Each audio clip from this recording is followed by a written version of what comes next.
हाँ, तो कहानी शुरू होती है 3 दोस्तों से, साबेल, उसका बॉयफ्रेंड ब्रियल और कैसी से। यहाँ पर साबेल और ब्रियल की एंगेजमेंट हो चुकी है और ये दोनों शादी करना चाहते हैं, तो ये लोग घूमने आ रखे हैं। तभी कैसी के लिए जैत्रो कुछ फल फ्रूट्स भेजता है और कैसी आती है, जैत्रो को हगी करती है क्योंकि वो उसका बॉयफ्रेंड है और उसको थैंक्स बोलती है इतने सारे फ्रूट देने के लिए। और वहाँ पर जैत्रो के 2 दोस्त भी होते हैं, मार्विन और एलेक्स, और ये चारों उधर से साबेल और ब्रियन को देखते हैं जो कि आपस में प्यार कर रहे होते हैं, एक दूसरे से नहाते हैं, किस करते हैं क्योंकि इन दोनों की शादी होने वाली है। और फिर नेक्स्ट डे साबेल और ब्रियन दोनों आपस में बात कर रहे होते हैं। तभी उन्हें दूर से जैत्रो अपने दोस्तों के साथ देखता है और हमें पता चलता है कि साबेल पे जैत्रो की गंदी नियत है, यानी गंदी नजर है। और तभी उसको कैसी नोटिस करती है, उसको हेलो करती है और फिर वो रात को जैत्रो से मिलती है, उसे प्यार करती है, उसे बीजे देती है और प्यार करते करते इससे बहुत बड़ी बड़ी बातें करने लगती है कि मैं तुमसे प्यार करती हूँ, तुम्हारे लिए कुछ भी कर सकती हूँ। तो जैत्रो कहता है कि क्या तुम मेरे लिए कुछ भी कर सकती हो? तो कैसी कहती है हाँ। उसके बाद नेक्स्ट शॉट में हमें दिखाया जाता है साबेल और ब्रियन की शादी हो चुकी है और सब लोग उनके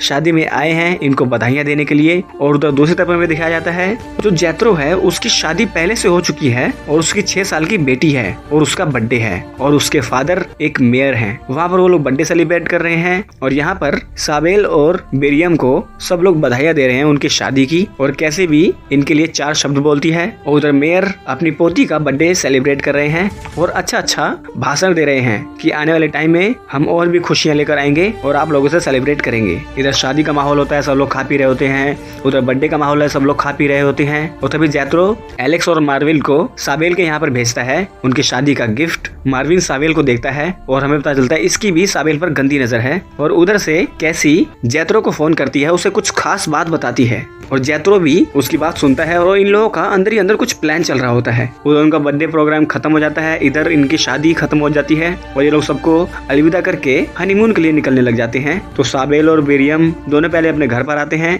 वहाँ पर अपने कुछ कपड़े लेते हैं और कपड़े लेने के बाद ये लोग निकल पड़ते हैं दूसरी जगह अपना हनीमून मनाने के लिए। और इन दोनों को फॉलो करते हैं जैत्रो और उसके दोनों दोस्त मार्विन और एलेक्स। यहाँ पर साबेल और बेरियम एक फार्म हाउस पर आते हैं जो कि किराए का होता है और ये वहाँ पर एक रूम बुक करते हैं और अपने हनीमून की तैयारी करने लग जाते हैं और ये लोग शुरू हो जाते हैं। और उधर दूसरी तरफ जैत्रो अपने दोस्तों के साथ उनके फार्म हाउस के बाहर ही खड़ा होता है और वो नशे करता है अपने दोस्तों के साथ। और फिर वो चौकीदार के पास आता है, उसको बोलता है कि हमें कुछ बियर वगैरह पीनी है तो जाओ हमारे लिए बियर लेकर आओ। तो ये कहता है ठीक है, बस ज्यादा शोर शराबा मत करना, ऊपर हनीमून चल रहा है। तो चौकीदार के जाने के बाद ये लोग मास्क लगाते हैं तीनों और पहुंच जाते हैं साबेल और बिरियम के पास। वो बिरियम को अच्छे से पकड़ लेते हैं, उसका मुंह बांध देते हैं और साबेल के साथ बारी बारी ये तीनों बहुत ही ब्रूटल तरीके से रेप करते हैं। और साबेल पहचान जाती है कि ये तो जैत्रो है और उसके दोस्त हैं जो हमारे साथ गलत काम कर रहे हैं। और तभी वो चौकीदार इनकी बियर लेकर आता है और वो देखता है कि यहाँ पर शोर शराबा हो रहा है और वो चुपके चुपके ऊपर आता है और वो देखता है कि जैत्रो और उसके दोस्त कितना गलत काम कर रहे हैं। और जैत्रो बिरियम की कमर पर गोली मार के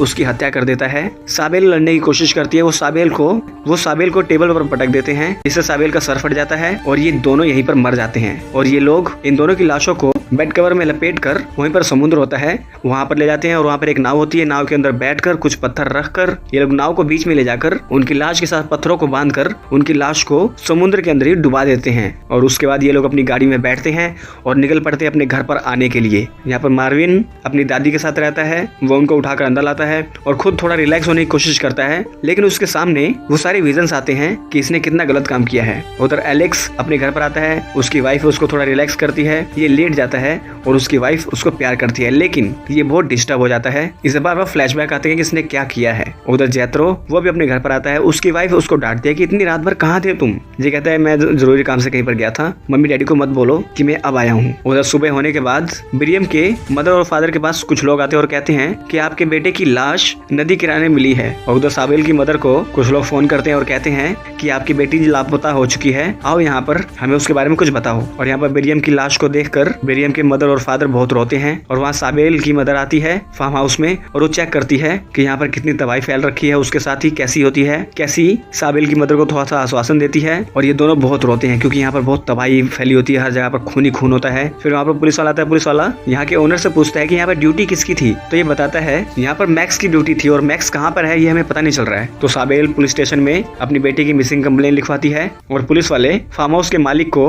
इन्वेस्टिगेशन करते हैं। ये फार्म हाउस का मालिक बताता है कि वहाँ पर अभी मैक्स की ड्यूटी थी जिस टाइम ये ये कांड हुआ। तो मैक्स के घर पर पुलिस वाले आते हैं और उसके मदर को बोलते हैं कि तुम्हारा बेटा मैक्स कहाँ है। तो ये बताती है कि वो रात से तो घर आया ही नहीं। ये लोग कहते हैं जब वो आए तो हमें बता देना। ये कहती है ठीक है। उसके कैसी अपने शॉप पर आती है जहाँ पर वो कपड़े सिलने का काम करती है और वो जैत्रो को फोन करके बताती है कि तुमने इतना गलत क्यों किया। मैंने तुमको ये बताया कि उनका हनीमून कहाँ है और तुम तो साबिल से प्यार करते थे, उसके साथ उसकी वर्जिनिटी लेना चाहते थे, तो तुमने उसे जान से क्यों मारा। तो ऐसी ऐसी बातें कह के वो उसको डांटती है, उसको मॉन्स्टर बोलती है। लेकिन जैत्रो इसको धमकी देता है कि अगर तुमने ये बात किसी और को बोली कि मैंने ये सब किया है तो मैं तुम्हें मार दूंगा जान से। और यहाँ पर कैसी डर जाती है और उसको बहुत बुरा लगता है कि उसने कितना गलत काम कर दिया है। उधर साबिल की मदर पुलिस वाले के साथ एक सर्च अभियान में शामिल हो जाती है जहाँ पर ये लोग साबिल को ढूंढने की कोशिश करते हैं। और उधर में दिखाया जाता है एक आइलैंड जहाँ पर एक फौजी रहता है, पता नहीं कितने टाइम से। वो मच्छी पकड़ने आता है और वो देखता है यहाँ पर साबिल पड़ी हुई है और वो उसको उठाकर अपने साथ ले जाता है। और यहाँ पर साबिल की मदर आती है मेयर के पास और मेयर को बोलती है कि आप कुछ सिफारिश कर दीजिए ताकि मेरी बेटी जल्दी से मिल जाए। तो ये मेयर फोन करता है पुलिस वालों को और उनको बोलता है कि देखो साबिल हमारी बेटी की तरह है, तो इस केस को जल्दी से जल्दी निपटाओ, ढूंढो उसको, वो कहाँ पर है। पुलिस वाले कहते हैं ठीक है सर, हम ढूंढते हैं। उसका साबिल की मदर इनको थैंक्स बोल के यहाँ से निकल पड़ती है। और फिर हमें साबिल की मदर का फ्लैशबैक दिखाया जाता है। साबिल की मदर का अफेयर इस मेयर से था और ये बात उसकी वाइफ को भी पता थी। और ये जो बच्ची थी साबिल, वो मेयर की ही बेटी है। और वो तो घर पर आकर थोड़ी पूजा पाठ करती है। उधर साबिल को होश आता है और वो नींद में उसका जो टॉर्चर हुआ है उसको याद करती है और वो डरती है और अपनी आंखें खोलती है और वो देखती है कि एक मछुआरा है, उसने मुझे बचा लिया। और वो देखकर फिर से सो जाती है, मतलब बेहोश हो जाती है। और उधर मेयर अलग अलग जगह पर जाकर कैंपेनिंग कर रहे हैं नेक्स्ट चुनाव में जीतने के लिए। और यहाँ पर बहुत सारे लोगों को बुलाया होता है, इनका ये फ्री में ट्रीटमेंट करवाते हैं ताकि इनके वोट इनको मिल जाए। और यहाँ पर पुलिस वालों को कॉल आता है कि मैक्स मिल चुका है और मैक्स पुलिस स्टेशन आता है। वो पुलिस वालों को बोलता है कि वहाँ पर 3 लोग आए और उन तीनों ने मिलकर साबिल के साथ रेप किया और ब्रियम को मार दिया। पुलिस वाले कहते हैं क्या तुम उन्हें पहचान सकते हो। तो वो कहता है हाँ पहचान सकता हूँ। तभी वहाँ पर मेयर आता है जैत्रो, मार्विन, एलेक्स के साथ और उनको सामने बैठाकर मैक्स से पूछताछ की जाती है। लेकिन मैक्स डर जाता है और वो कहता है कि जब वो मेरे सामने आएंगे मैं उन्हें पहचान लूंगा। और इनको नहीं बताता कि मेयर के बेटे और उसके दोस्तों ने ही ये कांड किया है। तो मेयर उसको खोपचे में ले जाता है और वो कहता है कि अगर तुमने पुलिस वालों को कुछ भी बताया मेरे बेटे के बारे में और उसके दोस्तों के बारे में तो मैं तुम्हें मरवा दूंगा। तो मैक्स डर जाता है। वो अपने घर पर आता है, अपनी मदर से बात करता है और खोया खोया सा रहता है। और वो टेंशन में अपनी मदर को बता देता है कि मेयर के बेटे ने और उसके दोस्तों ने साबिल का रेप किया और उसके हस्बैंड को मार दिया और मैं इस चीज को भुला नहीं पा रहा हूँ। और उधर दूसरी तरफ साबिल अपने रूम में होती है। अब वो ठीक हो चुकी है और वो एक बक्सा खोलती है। उस बक्से में देखती है उस मछुआरे की फौजियों की कॉस्ट्यूम और इसे पता चलता है कि एक फौजी है और इसकी फैमिली एक दुर्घटना में मारी गई और तब से ये यहाँ अकेला रहता है। और वो देखती है कि उसके हथियार बहुत अच्छे अच्छे उसके पास हथियार पड़े हैं और वो फौजी की खाना बनाने में मदद करती है। उसके बाद सुबह होती है। मैक्स की मदर मैक्स को ढूंढने की कोशिश करती है लेकिन मैक्स लापता होता है। तो वो आती है पुलिस स्टेशन, वहाँ पर कंप्लेन कराती है कि मेरा मैक्स लापता हो चुका है, जल्दी से उसको ढूंढो। उसके बाद वो समझ जाती है सब मेयर का किया धरा है और वो ब्रियम के मदर और फादर के पास आती है और उनको बता देती है कि तुम्हारी बहू और तुम्हारे बेटे को मेयर के बेटे और उसके दोस्तों ने मारा है। उसने ये बात मुझे बताई थी और अब शायद मेरे बेटे को उन लोगों ने उठा लिया है क्योंकि वो सच्चाई जानता है। और यहाँ पर ब्रियम के माता पिता और दुखी हो जाते हैं। और उधर साबिल फौजी को बोलती है कि देखो मुझे स्ट्रॉन्ग बनना है तो मुझे कुछ मार्शल आर्ट, कुछ अपनी ट्रिक्स बताओ, मुझे लड़ना सिखाओ ताकि मैं अपनी हस्बैंड की मौत का बदला ले सकूं। उसके बाद ये फौजी इसको लड़ने की टेक्निक सिखाता है और ये भी बहुत अच्छे से ट्रेंड हो रही होती है। और ट्रेन होते होते ये बहुत दुखी भी होती है अपने टॉर्चर को याद करते हुए और बहुत चिल्ला चिल्ला कर रोती है। और फौजी देखता है कि इसके जिंदगी में कितना दुख है। और उधर मेयर अपने बेटे को समझाता है कि बेटे तूने बहुत बार कांड किया और मैंने बहुत बार उसको पर्दा डाला है, अगली बार संभल के रहना। और ये सारी बातें जैत्रो की वाइफ भी छुपकर सुनती है। उधर साबिल अपनी प्रैक्टिस जारी रखती है। वो हर चीज में निपुण हो जाती है, एक से एक एक्शन सीखती है, तलवार चलाना सीखती है ताकि वो अपने हस्बैंड की मौत का बदला ले सके।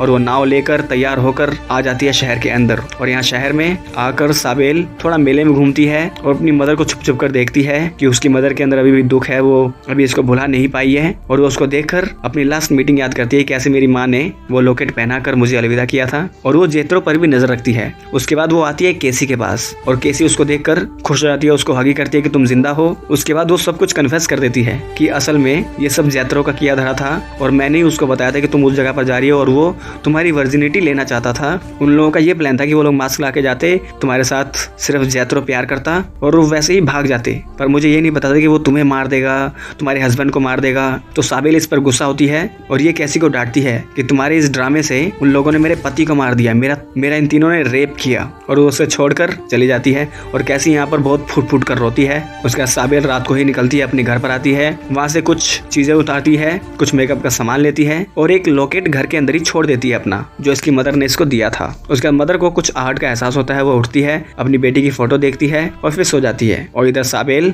वो अपना गेटअप चेंज करके आ जाती है मार्विन के घर पर और उसकी दादी से बात करती है, कहती है कि मुझे ऊपर वाला कमरा किराए पर चाहिए, मैं यहाँ पर स्टडी करने आई हूँ। और मार्विन कहता है हाँ ठीक है ले लो। और वो कहता है साबेल को कि तुम कुछ जानी पहचानी लगती हो। तो साबेल कहती है हाँ मुझे पता है, बहुत से लोग लाइन मारने के लिए पुरानी लाइनों का इस्तेमाल करते हैं। उसका साबेल अपने रूम में चली जाती है, उसको प्यार करने के लिए मार्विन भी चला जाता है और ये दोनों प्यार करने लगते हैं। और प्यार करते करते साबेल मार्विन का गला काट देती है एक चाकू से और उसका नुन्नू काट के वहाँ पर फेंक देती है। फिर उसी रात को वो निकलती है एक पार्टी में और पार्टी में वो एलेक्स पर लाइन मारती है और एलेक्स को अपने साथ एक खोपचे में ले आती है और फिर उसके साथ प्यार करने लगती है। ये भी यही बात कहता है कि तुम कुछ जानी पहचानी लगती हो। साबेल इसको बोलती है हाँ सब लोग ये बात बोलते हैं। उसका प्यार करते करते ये उसकी गर्दन काटती है और इसका नुन्नू काट के इसके ही मुंह में घुसा देती है, जैसा कि इसने इसके साथ इतना गलत काम किया था। उसके बाद फिर से वो अपने घर पर आती है और अपना गेटअप थोड़ा और चेंज करती है और वो जैत्रो के घर के पास आ जाती है और ऊपर चढ़कर देखती है कि जैत्रो अपनी वाइफ के साथ लगा हुआ है। और तभी जैत्रो को एहसास होता है कि मेरे आसपास कोई है और साबेल यहाँ से भाग जाती है। उसके बाद मॉर्निंग होती है, मार्विन की लाश पुलिस वालों को मिल जाती है और एलेक्स की लाश भी पुलिस वालों को मिल जाती है और एलेक्स की वाइफ फूट फूट कर रोती है। जैत्रो एलेक्स की वाइफ को संभालता है और यहाँ पर फौजी को डर लगा हुआ है कि साबेल अकेले निकली है अपना बदला लेने के लिए उन 3 लोगों से, क्या वो बदला ले पाएगी। इधर जैत्रो को शक होता है कि रातों रात 2 लोग मारे गए जिन्होंने गलत काम किया था और उनके साथ मैं भी था, अगला नंबर मेरा ही है। तो वो अपने फादर को फोन करता है तो उसके फादर जो मेयर हैं वो पुलिस वालों को फोन करते हैं और कहते हैं कि मेरे बेटे की सिक्योरिटी टाइट होनी चाहिए, मुझे लगता है मेरे बेटे पर कोई खतरा मंडरा रहा है। और उधर एक औरतों का कोई त्योहार चल रहा है जहाँ पर बहुत सारी औरतें डांस कर रही हैं और उसी प्रोग्राम में जैत्रो भी आया हुआ है और जैत्रो के बगल में ही साबेल भी अपना रूप बदल कर उसको लाइन मारती है, उसको चारा देती है और जैत्रो वो चारा सूंघता हुआ साबेल के पीछे पीछे आ जाता है और वो उसको मीठी मीठी बातें करके उसे अपने प्यार के जाल में फंसाने लगती है और जैत्रो भी उसके प्यार में फंसने लगता है और उसको अपने फार्म हाउस पर ले आता है और ये उसके साथ प्यार करने लगता है और साबेल भी इसके साथ प्यार करने लगती है। तभी वो चाकू निकालती है और जैत्रो पर हमला करने ही वाली होती है, लेकिन जैत्रो वो चाकू पकड़ लेता है और वो समझ जाता है कि ये तो साबेल है और वो उसको पीटने लगता है बुरी तरह से। वो बहुत मारता है साबेल को। साबेल चाकू उठाने की कोशिश करती है, वो उसकी उंगलियां तोड़ देता है और गला दबाकर उसको मारने की कोशिश करता है, लेकिन साबेल अपना एक दूसरा चाकू निकालती है और वो जैत्रो की गर्दन काट देती है। गर्दन काटने के बाद ये फिर से उसका भी नुन्नू काटती है और उसका पोस्टमार्टम करने लगती है और खूब तेज चिल्लाती है। उसके चिल्लाने की आवाज नीचे सिक्योरिटी गार्ड वाले सुनने लगते हैं और तभी वहाँ पर सिक्योरिटी गार्ड वालों को वो फौजी आकर पेलने लगता है, यानी कि मारने लग जाता है। तो सिक्योरिटी गार्ड वालों को मारने के बाद वो साबेल के पास आता है। साबेल अनकॉन्शियस होकर वहाँ पर गिर जाती है और ये फौजी साबेल को उठाकर यहाँ से वापस अपने आइलैंड पर निकल पड़ता है। फिर कुछ दिन गुजर जाते हैं और साबेल की मदर को वो लॉकेट मिल जाता है जो उसने अपनी मदर के लिए छोड़ा था और साबेल की मदर समझ जाती है कि मेरी बेटी अभी जिंदा है और वो फिर से उसके फ्लैशबैक याद करती है। उधर साबेल उसी आइलैंड पर फौजी के साथ रहती है और वो शहर की ओर देखती है और अपनी मदर को याद करती है और फिर वो नाव लेकर निकल पड़ती है अपनी मदर से मिलने के लिए और यहाँ पर ये फिल्म एंड हो जाती है। तो दोस्तों ये फिल्म बहुत अच्छी है। इसमें दिखाया गया है एक हस्बैंड वाइफ वो लोग हनीमून पर जाते हैं, लेकिन लड़की के कुछ पुराने दोस्त वो उसकी वर्जिनिटी लेना चाहते थे, लेकिन इसी बीच में उनको गुस्सा आ जाता है। वो लोग इसके पति को मार देते हैं, इसको भी रेप करके इसको मारने की कोशिश करते हैं, लेकिन ये बच जाती है और ये बचने के बाद कैसे अपने पति की मौत का और अपने ऊपर हुए अत्याचार का बदला लेती है, ये इस फिल्म की कहानी है। तो अगर ये वीडियो अच्छी लगी हो तो इस वीडियो को लाइक कर दे, चैनल को सब्सक्राइब कर दे, बेल आइकन दबाएं ताकि अगली बार हम कोई वीडियो डालें आप लोगों के पास उसका नोटिफिकेशन आ जाए। तो मिलते हैं आपके साथ अगली वीडियो में, तब तक के लिए नमस्कार।